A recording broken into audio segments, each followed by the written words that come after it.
Hi, book lovers, and welcome to Book Talk Radio Club. My name is Claire Perkins, and today I'm talking to Ed Stone. Ed is the editor of Missing Murder Suspected, a trio of murder mystery stories based on true events authored by his late father, Austin Stone, a well-known British novelist and BBC playwright. Hi, Ed. Thank you for coming on Book Talk Radio Club. Thank you, Claire. I appreciate this opportunity to talk about my father's book, Missing Murder Suspected, on your Book Talk Radio Club. It's my pleasure. Ed, in 2014, you discovered an old unpublished manuscript of your father's from circa 1974, and you decided to get the book in print. What was behind this decision? This was a complete coincidence, really. I had been well into the process of writing my family history book for my grandchildren when looking for my father's birth certificate in an old box of inherited documents. I found this unpublished manuscript, which I had initially thought had been written in the 1950s, like all other 7 of my father's novels. Right. But when reading through it, I noticed a reference to the UK death penalty having been abolished in the late 1960s, and a further reference to a police report which indicated the manuscript had been written much closer to my father's death in 1979. As a result, I felt almost obligated to get the book published posthumously. Although living in Canada by this time, I was surprised my father had never mentioned his latest work to anyone. Oh, right. That's interesting. So, yeah, I mean, you must have published it also for his memory as well. Absolutely. Yeah. Absolutely. The stories Love and Hate Amongst the Chickens, The House of Horror, and Four Sacks for a Shroud are based on true events. Can you tell us about those events? Yes, the book is as a trilogy, as you mentioned, of true crimes, and the first one, Love and Hate Amongst the Chickens, was publicly known as the Chicken Run murder. Right. This was in 1924, where John Norman Thorne murdered his fiancée, Elsie Cameron. The second one, House of Horror, was known as the Buck Ruxton Jigsaw murders of 1935. This crime involved the double murders by Dr. Buck Ruxton of his wife Isabella and her nursemaid Mary Rogerson. The third story, Four Sacks for a Shroud, is about the Luton Sack murder of 1943, where during World War II, a London fireman, Bertie Manton, was driven into a killing spree by his wife Renee. Oh, okay. Killing range, I should say, not spree, because he only murdered one person. Your father said, although at times this may read as fiction, only a minimum of author's license is involved, every fact being authentic, every conversation based on the evidence of witnesses. In this way, it is hoped that the reader will be able to appreciate fully the tension and drama, as well as the workings of providence, which often conspire to bring tragedy into the lives of ordinary people. Were all of his crime books based on true stories then, or is Missing Murder Suspected a one-off? Claire, I love that quote, which I had found from my father's notes referring to Missing Murder Suspected. In answer to your question, most of his books were based on true crime events. Only a few were completely fictional. I would like to point out that prior to Missing Murder Suspected, his last published book in 1953 was In the Shadow, a novel based on the unsolved Camden Town murder of 1907. This famous murder has since been possibly linked to Jack the Ripper by famous American crime novelist Patricia Cornwell, as depicted to English artist Walter Sickert. Oh, right. I'd heard of the Camden Town murder, definitely. Yeah, there you go. As I say, most of his books were around a true event, so right. Most were pretty famous, yeah. He must have spent much time then in courtrooms over the years listening to the cases that inspired his stories. Do you remember as a boy hearing him talking about them?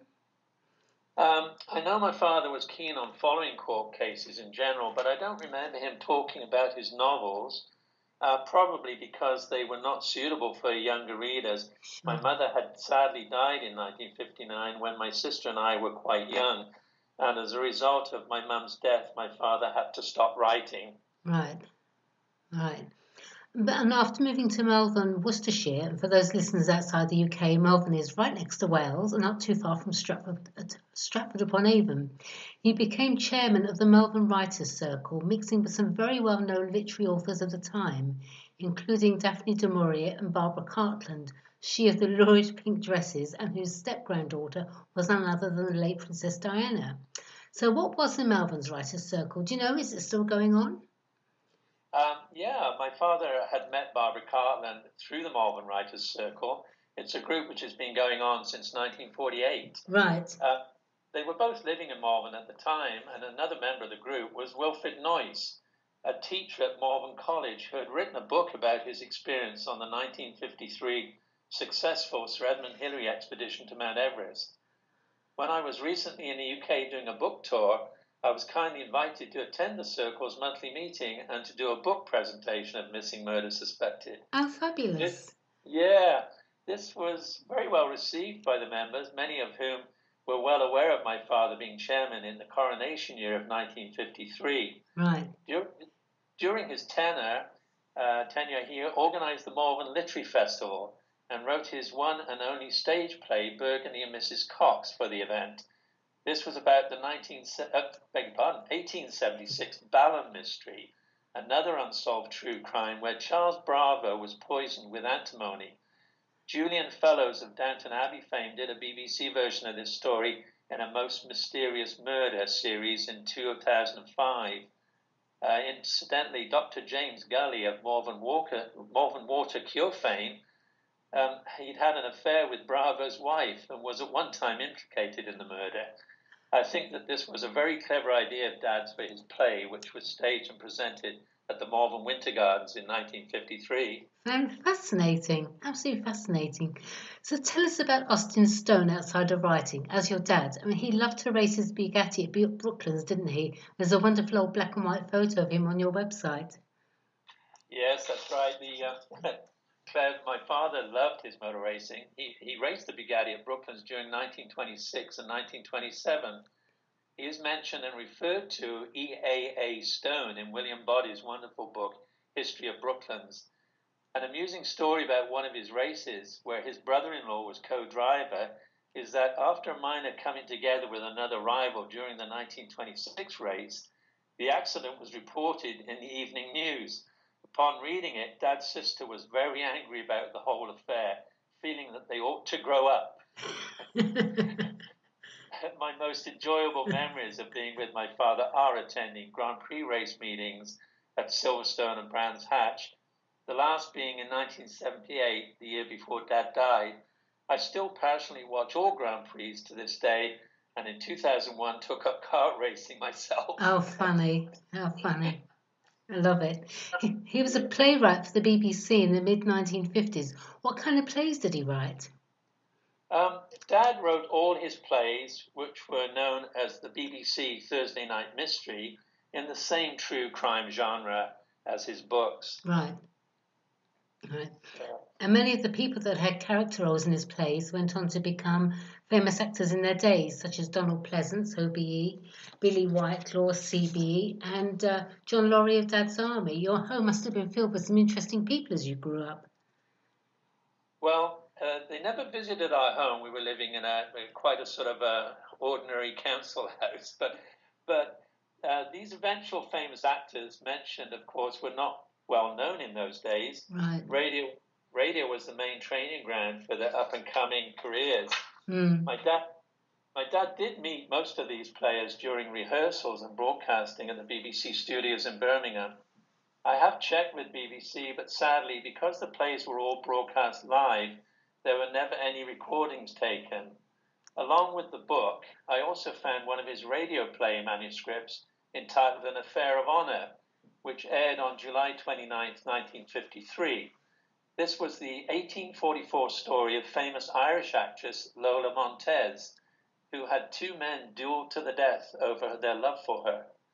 Interestingly, my local drama group, Chilliwack Players Guide, are planning to do a version of this play, which I'm looking forward to being involved in. How fabulous. So it's going down through the years. Yeah. During the Second World War, your dad joined the British Army and became a second lieutenant in the RASC, Royal Army Service Corps. However, it was not until a few years after the war ended that he wrote his third book, Hangman's Harvest. When did he publish his first book, and do you know what started him off on the road as an author of true crime stories? My father's first book was Murders in the Mortuary, and it was written in 1936, prior to the war.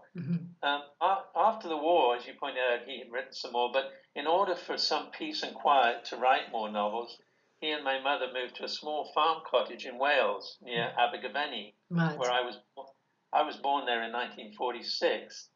I don't really know why he wrote crime novels, but it may have been because both his great-uncle, Edmund Arthur Helps, who Dad was named after, and his great-grandfather, Sir Arthur Helps, who was Privy Councillor to Queen Victoria, were both well-known authors, although their books were of a different genre, of course. That's fascinating. So where can Book Talk Radio Club listeners purchase Missing Murder Suspected? The book is available in most stores such as Waterstones, W.H. Smith in the UK, and Barnes & Noble, Chapters, Friesen Press in the US and Canada. It's also available on all Amazon sites, and ebook versions are online in Amazon, Google Play, Kobo, Nook, iTunes, and Friesen Press. Wonderful. Well, thank you, Ed. That was so interesting. Please come back on Book Talk Radio Club again. I'd love to chat with you and hear more. In the meantime, good luck for the future, and thank you, everyone, for listening to Book Talk Radio Club. Thank you, Ed. Thank you, Claire. That's great. Okay, bye now. Bye-bye.